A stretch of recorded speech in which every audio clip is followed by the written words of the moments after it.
It's Wisdom Wednesday, so you know what that means. I get to share with you one of the books I'm reading this month. So let's skip to the chase.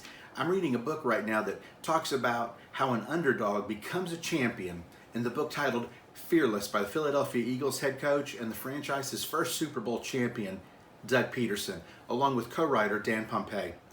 As much as I love reading, I always love reading autobiographies, because if it's about somebody who's accomplished something amazing, it's like having a conversation with them. You're able to get a first-hand perspective of what it took, the effort, the time, the successes, the failures, adversity, and even an exposure of the vulnerability within the process.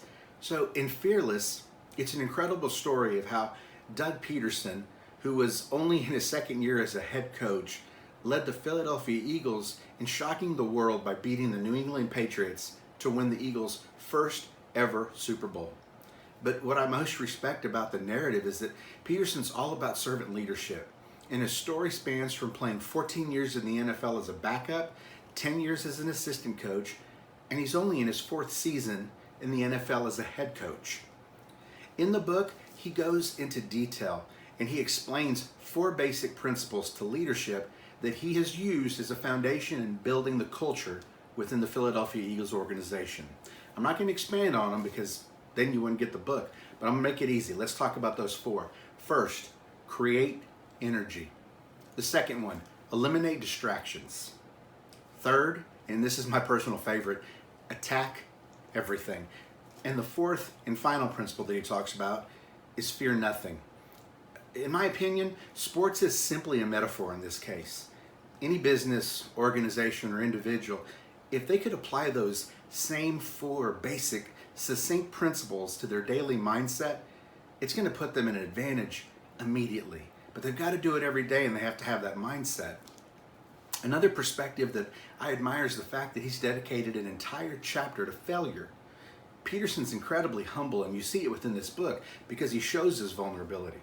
He talks about recommitting yourself and redirecting yourself to your purpose.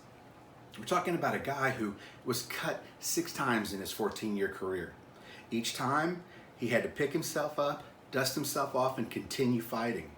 Through that frustration, though, he also discovered the importance of mentorship. And he talks about that in the book. And that's very important. But, first and foremost, his most respected mentors were his family, those closest to us, those who are around us. But he talks about players as well. People like Brett Favre, Don Shula, Dan Marino, Andy Reid, and Mike Holmgren, those that helped him understand how to handle and redirect his attention to the love of the game again. Another key theme in this book is patience. In Pederson's office is a quote that reads, "Patience conveys the idea of someone who is tremendously strong and able to withstand all assaults." It comes from the book titled My Utmost for His Highest. And that book is by Oswald Chambers. But according to Pederson, that quote, in his opinion, captures who he strives to be. Pederson is a player's coach. He's relatable. He has a tremendous passion for the game. He has respect for his coaches and his players, but he'll be the first to tell you through this book that the game of football is not what defines him. He places an emphasis on emotional intelligence. In his words, and I quote, "It's all about the importance of having a connection with people and understanding them, of being open, transparent, honest, and direct." That's leadership to me. It's not that complicated. It's about connection. There's no better way to end this review than how he begins chapter 13. There he says, you don't become a Super Bowl champion with one play. It takes hundreds of plays, thousands of hours of study, practice, and hard work. It takes 16 regular season games and then the playoffs. So my emphasis in 2017 was trying to keep our team focused on the tasks in front of us and not the end result. You can actually replace a few words in that statement, and like I said, it can apply to anybody and relate to success. Whether you're a sports fan or just enjoy reading, especially autobiographies, this is one I highly recommend. Fearless by Doug Pederson. We're going to have this link below to purchase the book on Amazon.